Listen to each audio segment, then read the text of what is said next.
नमस्कार बच्चों। तो आज हम आपका जो कक्षा 10th का जो विषय है साइंस के बारे में हम चर्चा करते हैं। ठीक है,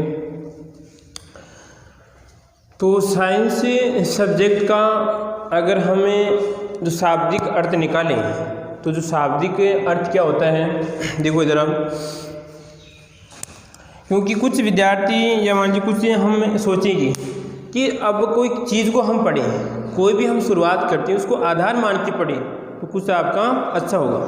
तो विज्ञान की बात करें, अगर जिसको विज्ञान की परिभाषा का अर्थ समझ में आ जाएगा तो कहने का मतलब उसको विज्ञान की बात करें तो रुचि बढ़ जाती है, विज्ञान समझना क्या हो जाएगा, आसान हो जाएगा।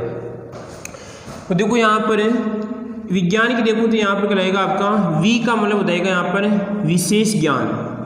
इसका मतलब क्या हो जाएगा आपका विशेष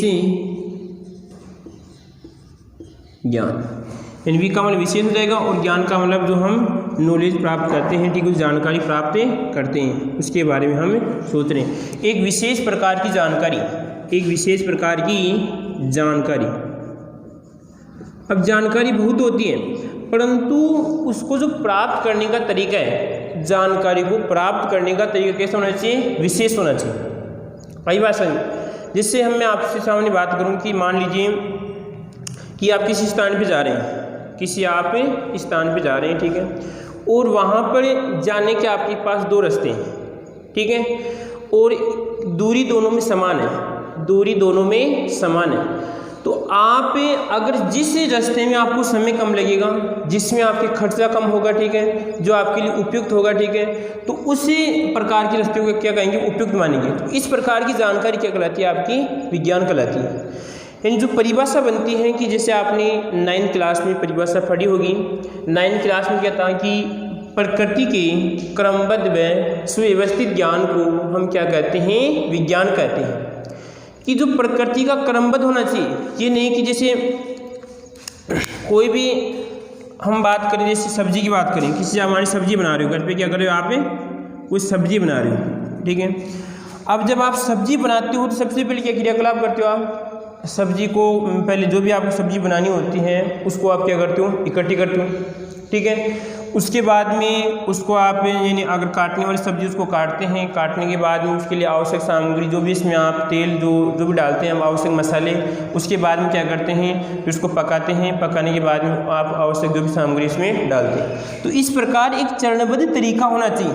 ये नहीं कि आपने सब्जी आपके पास है ही नहीं और आपने पहले ही मसाला तैयार कर लिया, ठीक है, या आपके पास मान लीजिए सब्जी अब आएगी, आप पहले ही मसाला तैयार कर रहे हैं और आपने पहले आपका जो स्टोव है, आपका जो गैस है वो चालू कर लिया। तो वैज्ञानिक तरीका नहीं है। वैज्ञानिक तरीका यह कहता है कि जो कोई भी जानकारी है वो चरणबद्ध होनी चाहिए, सुव्यवस्थित होनी चाहिए, उसमें कम से कम समय लगना चाहिए और लोगों से हटके होनी चाहिए, लोगों से हटके होनी चाहिए। जैसे आजकल जो पैशन का ज़माना चलता है कि पैशन किसे कहते हैं, लोगों से हटकर है, तो उसे हम क्या मानते हैं, उसे पैशन मानते हैं। तो आई कुछ परिभाषा समझ में कि एक विशेष प्रकार का ज्ञान जो सुव्यवस्थित हो, कम समय वाला हो, वो क्या कहलाता है, हमारा विज्ञान कहलाता है। बोलो कोई दिक्कत इसमें, कोई समस्या नहीं है आपको, ठीक है। तो अब जो आप विज्ञान पढ़ते हैं तो उसकी शुरुआत तो छोटी क्लासों से हो जाती है, ठीक है, परंतु हम स्पेशल अब 10th के बारे में हम चर्चा करें कि जो आपकी साइंस की जो बुक है इसको 4 पार्ट में डिवाइड किया गया है, इन 4 इकाइयों में डिवाइड किया गया है। तो जो पहली इकाई की बात करें, यानी 4 इकाइयों में इसको वर्गीकृत किया गया है। कितनी इकाई है, 4 इकाई है। तो फर्स्ट इकाई है, तो फर्स्ट इकाई हम बात करते हैं हमारे जीव विज्ञान बायोलॉजी से क्या है, संबंधित है। इसमें कितने लेसन आपके, 4 लेसन। तो 4 लेसन है, तो इसमें जो पहले लेसन की बात करें, इसमें पहला आएगा आपका, अगर हम एक को लेते हैं जो इस प्रकार पढ़ें कि आपका भोजन और स्वास्थ्य है। कौन सा आपका, भोजन और स्वास्थ्य है। दूसरा लेसन आपके मानव तंत्र है, ह्यूमन सिस्टम, ठीक है। और उसके बाद में आपका जो तीसरा लेसन है वो आपकी अनुवांशिक से क्या है, संबंधित है। और जो चौथा लेसन आपका ह्यूमन जो आपकी मानव प्रतिरक्षा से क्या आपका संबंधित है। उसके बाद में आपकी दूसरी इकाई आती है आपकी केमिस्ट्री आती है। क्या आती है आपकी? रसायन विज्ञान आती है। पहले तो क्या आती है आपकी बायोलॉजी से क्या कहते हैं हम? जीव विज्ञान, ठीक है। और दूसरी वो कौन सी आती है उसके बाद में? आपकी रसायन विज्ञान, ठीक है। तो रसायन विज्ञान के भी वही लगभग कितने हैं आपके? 4 लेसन हैं। 4 में पहला कहलाता है आपका जो आपकी दैनिक जीवन में रसायन से संबंधित है। दूसरा लेसन आपका कि उसमें रासायनिक अभिक्रियाएं पढ़ेंगे हम। और जो उसके बाद में इसका जो अगला नेक्स्ट तीसरा लेसन रहेगा उसमें आएगा आपके कि आवर्त सारणी से कुछ संबंधित यौगिक पढ़ेंगे, आवर्त सारणी के गुणधर्म उसमें पढ़ेंगे। और जो आगे जो इसका लेसन आएगा वो कार्बन और उसके यौगिक, ठीक है। 4 लेसन इसके हो गए और 4 आपके इसके हो गए। उसके बाद में इकाई जो आपकी थर्ड आती है, जो यूनिट कौन सी आती है आपकी? थर्ड। तो जो यूनिट थर्ड है इसमें आपकी फिजिक्स आती है। क्या आती है? भौतिक विज्ञान, भौतिक विज्ञान,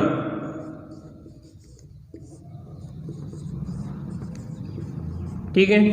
तो वही भौतिक विज्ञान के इसमें कितने हैं? इसमें 4 थे, इसमें 4 थे, इसमें कितने हैं? 3 लेसन हैं। तो 3 लेसन में इसमें आपका एक लेसन आपके प्रकाश से संबंधित है, ठीक है। एक आपके विद्युत धारा से संबंधित है और एक लेसन आपके ऊर्जा और आपके शक्ति और कार्य से संबंधित है। उसके बाद में जो आपकी 4th इकाई आती है, 4th इकाई जो आपकी संबंधित है वो आएगी आपकी जनरल साइंस। कहने का मतलब है इसमें आपकी जैसे प्राकृतिक संसाधन रहेंगे, ठीक है, ब्रह्मांड से कुछ संबंधित है, आपकी जैव विविधता से आपकी संबंधित है, तो उसको क्या मान सकते हैं? जनरल साइंस ही मान सकते हैं। कोई दिक्कत इसमें? इस प्रकार आपकी कुछ ये आपका किताब है उसकी अनुक्रमणिका है। अब देखें कि आज हम कुछ रसायन विज्ञान का एक आप लेसन लेते हैं, उसके बारे में आपको समझाते हैं, ठीक है।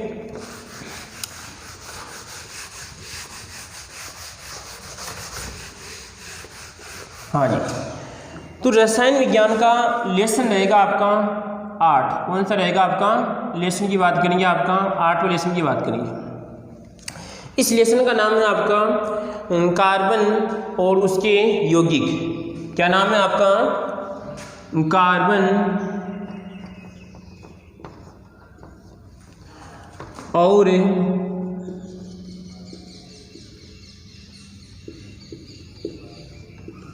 उसके यौगिक, ठीक है। क्या है ना आपका लेसन का नाम? कार्बन और उसके यौगिक। अगर ध्यान रखना आपको प्रत्येक लेसन का अगर आपको नाम याद रहेगा तो आपको याद करने में दिक्कत नहीं आएगी। जैसे मैं आपसे पूछूं कि वो बात या जो टॉपिक है वो कौन से लेसन से संबंधित, तुरंत आपको लेसन का नाम याद है तो आप तुरंत बता सकते हैं कि इससे आप संबंधित हैं। इससे क्या होता है कि आपके एग्जाम में कोई भी जो क्वेश्चन होता है उसकी गलत होने की संभावना घट जाती है, ठीक है। इन गलत होने के चांस क्या हो जाते हैं? कम हो जाते हैं, कि आपको पता होता है कि वो जानकारी उस लेसन में है, तो इससे आपको कन्फ्यूज़ नहीं होता है। कभी कभार क्या होता है कि आप कोई भी क्वेश्चन पूछ लिया आपसे, ठीक है, और आप क्या करते हैं इसका आंसर बात करते हैं दूसरे लेसन की जो भी बात है उसको चिपका देंगे और आपका क्या हो जाएगा? आपका आंसर गलत हो जाएगा, ठीक है। इस बात का हमें ध्यान रखना है। तो कार्बन और उसके यौगिक, एक कार्बन के बारे में पढ़ेंगे, उसके बाद में क्या पढ़ेंगे? इसके यौगिक, कि कार्बन कौन कौन सी यौगिक बनाता है जो हमारे दैनिक जीवन से संबंधित है। हम वही पढ़ेंगे कि जो हमारे दैनिक जीवन के आसपास, ये नहीं कि आपने कभी उन यौगिकों के बारे में जानते ही नहीं, थोड़ा बहुत आप उनके बारे में जानते भी हैं और आगे जानेंगे आप, ठीक है। तो कार्बन की बात करें, इसका तो प्रतीक क्या होता है आपका? सी होता है। क्या होता है इसका प्रतीक? सी होता है। अब हम बात करिए कार्बन हमें कहाँ से प्राप्त होता है, कि कार्बन हमें किस स्रोतों से हमें प्राप्त होता है। तो देश के नौजवानों, एक 1815 की बात है। कब की बात है? 1815 की बात है। 1815 में आपका एक वैज्ञानिक था वर्जीलियस। क्या था आपका? बर्जीलियस। आई बात समझ में? ध्यान रखना, छोटा क्वेश्चन बन सकता है कि सबसे पहले कार्बन के बारे में वैज्ञानिक तो बहुत थे, परंतु विज्ञान किसको मानती है? विज्ञान मानती है सुव्यवस्थित और क्रमबद्ध विशेष ज्ञान को मानती है। आई बात समझ में? मैंने इस बर्जीलियस का नाम क्यों लिया यहाँ पे? क्या कोई और वैज्ञानिक नहीं थे? और वैज्ञानिक थे, परंतु उनका जो तरीका था, उनका जो कार्बन के बारे में जानकारी प्राप्त करने का जो सिस्टम था, ठीक है, वो विशेष नहीं था। जैसे मान लीजिए कि कार्बन के बारे में 10 वैज्ञानिक चर्चा कर रहे थे, मान लीजिए बर्जीलियस है, उसके बाद में 3-4 आपका जैसे नाम लिख दें, ए आपका, डी, सी और आपके इस प्रकार कुछ वैज्ञानिक थे, ठीक है। ये भी कार्बन के बारे में अध्ययन कर रहा है, ये भी कार्बन के बारे में अध्ययन कर रहा है, ये भी कार्बन के बारे में अध्ययन कर रहा है कि कार्बन है क्या और किससे हमें कार्बन प्राप्त हो रहा है, ठीक है। अब इसके भी लास्ट में हमें रिजल्ट प्राप्त होते हैं, इसके भी रिजल्ट प्राप्त होते हैं, इसके प्राप्त, सभी के रिजल्ट प्राप्त होते हैं, ठीक है। सभी की कमेटी बनती है, उसके बाद में क्या करते हैं, लास्ट में हम क्या करते हैं, कौन सा ज्ञान सुव्यवस्थित है, कौन सा सटीक है, ठीक है, वो ज्ञान कहलाएगा, हमारा विज्ञान कहलाएगा, और उसी को हम क्या कहते हैं, मान्यता प्रदान करते हैं, ठीक है। तो 1815 में बर्जीलियस नामक एक वैज्ञानिक था। तो बर्जीलियस ने कहा कि कार्बनिक जो यौगिक हैं, यह बात करते हैं कार्बन है, वो कार्बन का निर्माण हम जीव जंतु के द्वारा ही कर सकते हैं। किसके द्वारा? जीव जंतु की बात करें यहाँ पर, जीव जंतु व पेड़ पौधों, ये कह रहा है कि जो हमारा कार्बन है, क्या आपका ये कार्बन है, इस कार्बन का हम निर्माण है या इस कार्बन की प्राप्ति हम जीव जंतु पेड़ पौधों से ही कर सकते हैं। किससे कर सकते हैं? पेड़ पौधों से हमें प्राप्ति हो सकती है। कहने का मतलब ये है कि हम इसको कृत्रिम रूप से नहीं बना सकते, इसको हम कृत्रिम रूप से नहीं बना सकते। कब की बात है ये? 1815 की बात है। 1815 में ये अवधारणा थी कि जो कार्बनिक यौगिक होते हैं, उन कार्बनिक यौगिकों को हम, जो आपकी जीव जंतु पाए जाते हैं, पेड़ पौधे पाए जाते हैं, पेड़ पौधों के जो स्रोत होते हैं, उनसे हम प्राप्ति कर सकते हैं, ठीक है। इसी के आधार पे उसने एक सिद्धांत दिया, जैव शक्ति सिद्धांत। क्या दिया उसने? जैव शक्ति सिद्धांत। जैव शक्ति सिद्धांत। आई बात समझ? जो विटल फोर्स आपकी थ्योरी है, तो जैव शक्ति सिद्धांत भी कहता है कि जो कार्बनिक यौगिक हैं, उन कार्बनिक यौगिकों का हम निर्माण पेड़ पौधे व जीव जंतु के स्रोत हैं, उनसे हम प्राप्त कर सकते हैं और कृत्रिम रूप से हम इसका संश्लेषण नहीं कर सकते, ठीक है। कोई दिक्कत इसमें? क्वेश्चन आ सकता है कि जैव शक्ति सिद्धांत क्या है या जैव शक्ति सिद्धांत किससे संबंधित है। जैव शक्ति सिद्धांत 1815 में बर्जीलियस नामक वैज्ञानिक द्वारा बताया गया कि जैव शक्ति सिद्धांत में जो आपके कार्बनिक यौगिक हैं, जैसे आपके जो कार्बन है, कार्बन का निर्माण हम जीव जंतु और पेड़ पौधों के द्वारा ही कर सकते हैं, ठीक है, या इनको हम कृत्रिम रूप से या प्रयोगशाला में इसका निर्माण नहीं कर सकते। दिक्कत यहाँ तक किसी को समस्या? ठीक है। अब लगभग 13 साल बाद, कितने साल? 13 साल बाद आता है आपका एक वैज्ञानिक। तो जब आप 1815 में 13 जोड़ दिए कितने होते हैं? 1815 में 13 जोड़ दिए कितने हो जाएंगे आपके? 1828 में एक आपका वैज्ञानिक आता है, वहोलर। क्या होता है आपका? वहोलर, ठीक है। कौन सा वैज्ञानिक आता है आपका?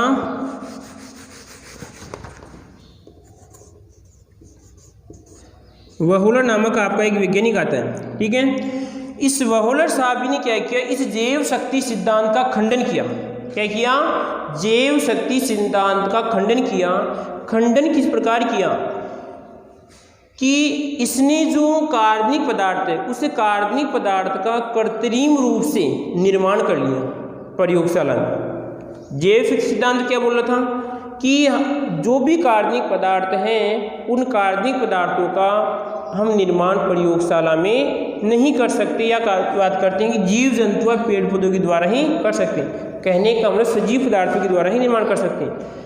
परंतु 1828 में वहुलर नाम का जो वैज्ञानिक आता है, उसने जैव शक्ति सिद्धांत का खंडन किया और उसने प्रयोगशाला के अंदर कार्बनिक पदार्थ का निर्माण किया। इन कृत्रिम रूप से कार्बनिक पदार्थ का निर्माण किया। किस प्रकार किया उसने?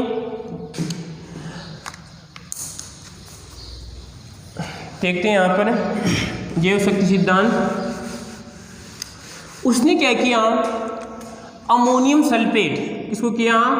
अमोनियम सल्फेट NH4, ठीक है, अमोनियम सल्फेट। अब देखिए देश के नौजवानों, यहाँ पर जो आपका सल्फेट है, इसकी वैलेंसी कितनी होती है? माइनस की। अगर यहाँ पे 2 आती है, अगर यहाँ पे 4 कितना आएगा? माइनस का 2 आता है। तो इनकी जानकारी हम जो आगे की क्लास पढ़ेंगे, जो नेक्स्ट जो आपका चैप्टर होगा, उसके बारे में आपको विस्तृत जानकारी बताऊंगा, ठीक है। यहाँ पर तो आपको इसका सूत्र ही याद करना पड़ेगा। तो NH4 अमोनियम सल्फेट और पोटेशियम साइनेट, यह था आपका potassium KCNO, ammonium sulphate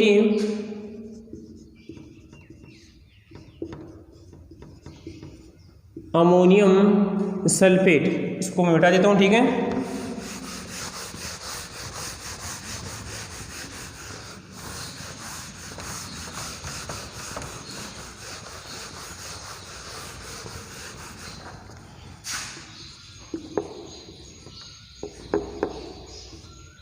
ammonium sulphate, ठीक है, और आपका पोटेशियम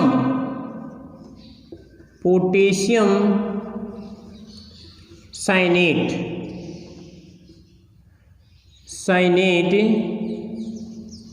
ठीक है। कोई दिक्कत इसमें?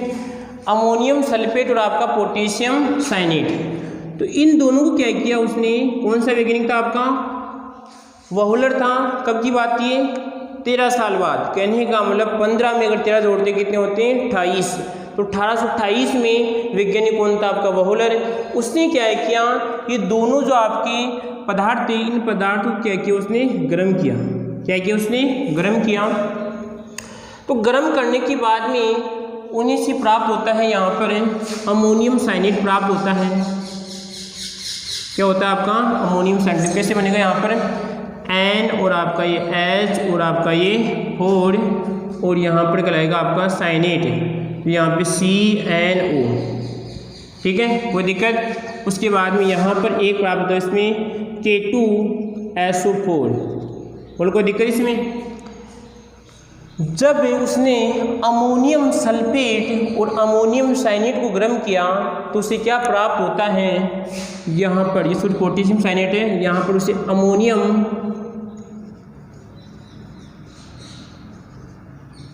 अमोनियम साइनेट और आपका ये पोटेशियम सल्फेट उसे प्राप्त होता है। बोलो कोई दिक्कत इसमें? अब वो कहेंगे कि सर आप अगर बैलेंस करना, क्योंकि आपने 9th क्लास में पढ़ लिया होगा, तो आप कहेंगे कि सर यहाँ पर तो K2 है और यहाँ पर 1 है, तो बैलेंस करना आपको आना चाहिए। तो देश के नौजवानों, यहाँ पर अगर 2 चिपका दो आप, कोई दिक्कत इसमें? यहाँ पर कितने हैं? ये 4 है, तो यहाँ पर आप 2 चिपका दो, ये आपकी बैलेंस हो गई। अभी तक कार्बनिक पदार्थ का निर्माण नहीं हुआ देश के नौजवानों, इसमें एक प्रक्रिया हो रही है। उसने क्या किया? उसके बाद में जो अमोनियम सल्फेट था, सॉरी अमोनियम जो साइनेट था, इस अमोनियम साइनेट को फिर क्या करता है? ये गर्म करता है। क्या था आपका? अमोनियम जो साइनेट था आपका CNO, इसको फिर क्या करता है? ये गर्म करता है। तो जब अमोनियम साइनेट को गर्म करता है तो एक पदार्थ बनता आपका NH4, सॉरी यहाँ पर NH2 और आपका CO और यहाँ पर आएगा आपका NH2। और कोई दिक्कत इसमें?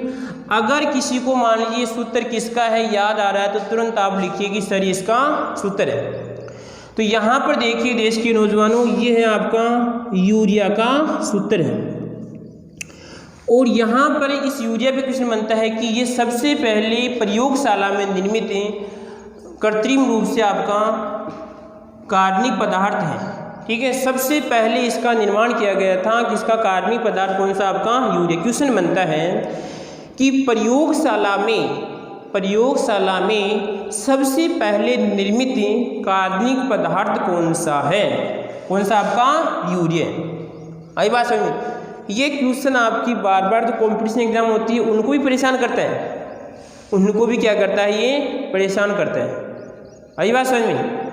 तो इस बात का ध्यान रखना है किस प्रकार बना आपका यूरिया बना। ठीक है, इसका सूत्र क्या होता है NH2CO और उसके बाद में क्या होता है आपका NH2 होता है। बोलो कोई दिक्कत इसमें किसी को, इसमें किस प्रकार हुआ। वापस देखिए उसने कि जो आपका 1828 में वहोलर ने प्रयोगशाला में अमोनियम सल्फेट और आपका अमोनियम साइनेट और पोटेशियम साइनेट, अमोनियम साइनेट को क्या करता है, अमोनियम साइनेट बनता है। और इस अमोनियम साइनेट को फिर क्या करता है, ये जब गर्म करता है अमोनियम साइनेट को उसने क्या किया, गर्म किया। इसका मतलब है यहाँ पे गर्म किया और यहाँ पर भी क्या आपको गर्म किया। ठीक है, जब उसने गर्म किया तो क्या बन गया आपका यूरिया बन गया। तो यहाँ पे नोट लगा के लिख सकते हैं, पहला संश्लेषित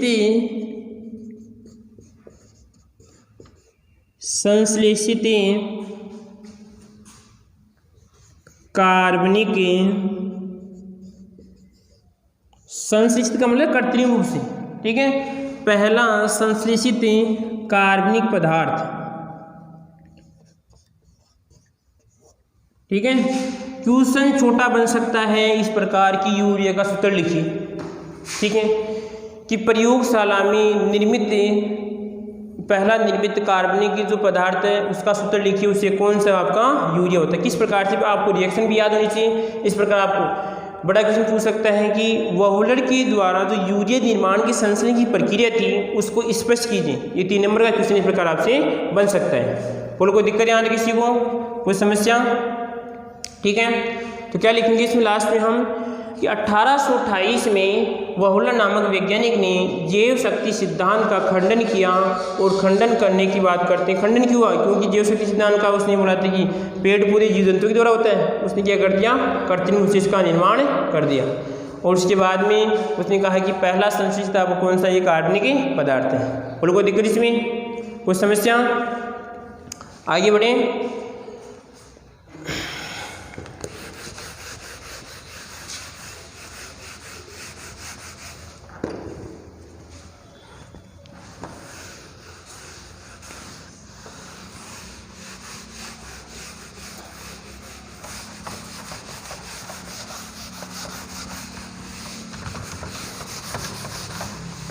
हाँ जी, तो सूत्र क्या था यूरिया का, NH2CO और आपका ये NH2। बोलो कोई दिक्कत इसमें। तो अब हम इसके बारे में पढ़ेंगे, इस कार्बन के बारे में पढ़ेंगे। देखो इसमें क्या है, आपका नाइट्रोजन है और आपके 2 परमाणु किसके इसमें हाइड्रोजन के हैं। उसके बाद में 1 परमाणु कार्बन का है, 1 ऑक्सीजन का है और 1 फिर नाइट्रोजन का है। और फिर ये बात करते हैं किसके, 2 हाइड्रोजन के परमाणु हैं। बोलो कोई दिक्कत इसमें। तो इस कार्बन की बात करें, इसका प्रतीक क्या होता है, प्रतीक पहले बता दिया, तो प्रतीक और लिख लो, कोई दिक्कत नहीं है, कोई दिक्कत नहीं है। और चिपका लो आप कहीं पर, अगर नोट्स लिख रहे हैं यहाँ पे या जो भी आपको नोट्स तो बाद मिल जाएंगे आपको। ठीक है, कोई घबराने की आवश्यकता नहीं है। ठीक है, तो यहाँ पर इसका प्रतीक क्या होता है, C होता है। आई बात समझिए। बड़ी वाली जो आपकी ABCD, बड़ी वाली सभी को याद होगी, बड़ी छोटी में अंतर करना जानते हो आप। ठीक है, तो प्रतीक क्या होता है इसका, C होता है। ठीक है, दूसरी बात यहाँ पर देखते हैं कि इसका परमाणु क्रमांक की जो आपकी पीरियोडिक टेबल है, आवर्त सारणी की बात करें, ये एक क्रमानुसार देखते हैं, क्योंकि लगभग प्रकृति की बात करें यहाँ पर लगभग 118 तत्व की खोज हो चुकी है। तो वो क्रमानुसार करें तो कहाँ पर आएगा, ये लगभग कितने नंबर पे आता है, ये 6 नंबर पे आता है। कितनी बात है इसका जो परमाणु क्रमांक है, परमाणु क्रमांक कितना होता है देश के नौजवानों, अगर आपको याद है तो तुरंत बताइए सर। इतना होता है, कितना होता है, 6 होता है। परमाणु क्रमांक कितना होता है इसका 6 होता है। इसका प्रतीक कितना होता है आपका C होता है, ठीक है, कोई दिक्कत इसमें। अब ये कार्बन कि आपके आसपास से किस किस में पाया जाता है, आपके आसपास से जो भी आपको दिख रहे हैं किस किस में पाया जाता है। देश के नौजवानों आपके जो कपड़े दिख रहे हैं, जो आपके नहीं, मेरा जो आप कपड़ा ये शर्ट दिख रहा है इसमें भी कार्बन है। यह आपका जो मार्कर है, इस मार्कर की इंक है उसमें भी कार्बन है। ये जो इसका जो ये है इसमें भी आपका कार्बन है, और आपका ये है इसमें भी आपका कार्बन है। आपकी लकड़ी में भी कार्बन होता है, प्लास्टिक में क्या होता है कार्बन होता है, ठीक है। इससे भी किससे बने, अधिकतर जो पदार्थ है किससे बने हुए हैं कार्बन से बने हुए हैं, ठीक है। अब आप कहेंगे कि सर लोहे में कार्बन नहीं है देश के नौजवान। अगर लोहे की बात करें लोहे में कार्बन नहीं होता है, ठीक है। तो परमाणु क्रमांक ये है, इसका प्रतीक ये होता है। उसके बाद में और देखो, उसके बाद में कि इसका इलेक्ट्रॉनिक विन्यास, इसका इलेक्ट्रॉनिक विन्यास देखिए यहाँ पर ऊपर चिपका लेते हैं, अगर आपको दिक्कत नहीं है चिपकाने में। तो यहाँ पर आएगा इसका इलेक्ट्रॉनिक विन्यास। अगर याद है तो बताइए आप क्या होता है, 1s2 और आपका 2s2 और आपका 2p2 होता है। कितना होता है आपका इसका इलेक्ट्रॉनिक विन्यास 1s2 2s2 और आपका 2p2 होता है। तो देखो अगर हमें इस प्रकार अगर इसका यहाँ पर बनाते हैं, ये इसका नाभिक है, इसका जो फर्स्ट वाला कोष है, इसका उसके बाद सेकंड कोष है, और आपका सेकंड तो पहले में कितना आता है थोड़ा बहुत आपने पढ़ा होगा 9th में, यहाँ पर 1 इलेक्ट्रॉन, यहाँ पर आपका 2 इलेक्ट्रॉन, ठीक है।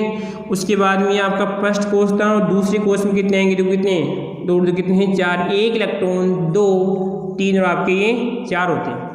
बोलो कोई दिक्कत इसमें। तो मैंने आपके सामने ये लिखा है, क्या लिखा आपका 1s2 और आपका यहाँ पर 2s2 और आपका 2p2। बोलो कोई दिक्कत इसमें। परमाणु क्रमांक प्रतीक क्या होता है C होता है। परमाणु क्रमांक आपका 6 होता है। इलेक्ट्रॉनिक विन्यास 1s2 2s2 और क्या होता है आपका 2p2 होता है। कोई दिक्कत इसमें, कोई समस्या। इसकी संयोजकता, इसकी हम संयोजकता की बात करते हैं, कितनी होती है संयोजकता, इसकी संयोजकता कितनी होती है 4 होती है। कितनी होती है प्लस की 4 होती है। आई बात समझ। देखो प्लस की 4 का मतलब ये है कि इसकी प्लस की 4 कैसे होती है, ये समझना बहुत ज़रूरी है। अगर ये समझ में नहीं तो आगे जो इसकी हम पढ़ेंगे कि किस प्रकार इसमें श्रृंखला का गुण पाया जाता है, वो आपको समझने में कुछ कठिनाई होगी। देखो इधर वापस वही गोले बनाते हैं। ले भाई ये नाभिक, नाभिक में क्या होता है नपी होता है, एन और पी होता है। क्या होता है आपका नपी भाई, ठीक है। और यहाँ पर आपका ये 2 बना लिए, क्या बना लिए मैंने 2 बना लिए। तो जो पहला कोष होता है ये आपका फर्स्ट कोष है, और आप ये KLMNA की बात करें अगर आपको याद आ रहा है तो ये फर्स्ट कोष है और आपका ये सेकंड कोष है। तो फर्स्ट कोष की बात करें, थोड़ा बहुत इसको ठीक बनाते हैं तो आप कहेंगे कि सर अच्छा रहेगा। देखो इधर ये तो इसका नाभिक है, और यह आएगा इसका फर्स्ट कोष, और यह आएगा इसका सेकंड कोष। और कोई दिक्कत इसमें। तो इसमें तो क्या होते हैं आपके न्यूट्रॉन और क्या होते हैं प्रोटॉन। ये तो क्या कहलाता है नाभिक। थोड़ा बहुत आपको 9th वाला भी अगर याद आ जाए तो बहुत अच्छा रहेगा, ठीक है। और ये जो इसका प्राथमिक कोष है और ये सेकंड कोष है, तो प्राथमिक कोष में हमेशा क्या होती है 2 इलेक्ट्रॉन। तो वाले इसमें 2 इलेक्ट्रॉन आएंगे आपकी, 1 इलेक्ट्रॉन आपका ये 2 इलेक्ट्रॉन। बोलो कोई दिक्कत इसमें। अब जो इसके बाद में जो सेकंड कोष आता है उसमें 8 इलेक्ट्रॉन होने चाहिए। कितने होने चाहिए 8 इलेक्ट्रॉन होने चाहिए। तो देखिए इधर तो 8 तो कहने का मतलब क्या होगा, इसमें 1 2 3 और ये बात करते हैं यहाँ पर 4 इलेक्ट्रॉन है। इसको 4 की आवश्यकता है। तो देश के नौजवानों अगर मान लीजिए इसकी 4 की आवश्यकता है तो ये 4 किसी से ले सकता है, तो 4 किसी को दे भी सकता है ना। और जब ये बराबर है यानी बराबर है तो ये ले भी सकता है दे भी सकता है। इसमें क्या दिक्कत इसमें तो यहाँ पर अगर ये देगा तो देने की यहाँ पर अधिकतर काम इसमें देने का होगा। देने के कारण क्या होगा, ये इलेक्ट्रॉन अपना देगा, ये भी देगा, ये भी देगा और ये भी देगा। इसी कारण क्या होती है, इसकी वैलेंसी क्या होती है, प्लस की 4 होती है। कोई दिक्कत इसमें, याद रखना बार बार समस्या होगी, इसकी कितनी होती है संयोजकता 4 होती है। कोई समस्या आती है इसमें, कितने गुण हो गए इसके, इलेक्ट्रॉनिक विन्यास ये होता है, संयोजकता आपकी ये होती है, इसका प्रतीक ये होता है, इसका परमाणु क्रमांक कितना होता है आपका 6 होता है। बोलो कोई समस्या आती है इसमें। उसके बाद में परमाणु क्रमांक हो गया, संयोजकता हो गई। हाँ जी, इसका जो परमाणु द्रव्यमान है, इसकी द्रव्यमान की बात करें यहाँ पर है, इसका जो परमाणु भार है, अगर इसके परमाणु की भार की बात करें यहाँ पर है, ठीक है, और तो यहाँ पर आएगा इसका परमाणु भार या मास की बात कर, द्रव्यमान आएगा इसका। वैसे तो भार और द्रव्यमान भी अंतर होता है, ठीक है, कितना होता है बताओ रे, तो देश के नौजवान कितना होता है इसका 12 होता है। ये सामान्य जानकारी है, अभी और भी विशेषताएं पढ़ेंगे, परंतु इलेक्ट्रॉनिक विन्यास संयोजकता 12 ये होता है, इसका ये 6 होता है। कोई दिक्कत याद है इसमें, कोई समस्या, ठीक है। उसके बाद में जो भी विशेषता है वो हम पढ़ेंगे नेक्स्ट कक्षा में पढ़ेंगे, ठीक है। आप बार बार पढ़िए, आपको अच्छी तरह याद होगा।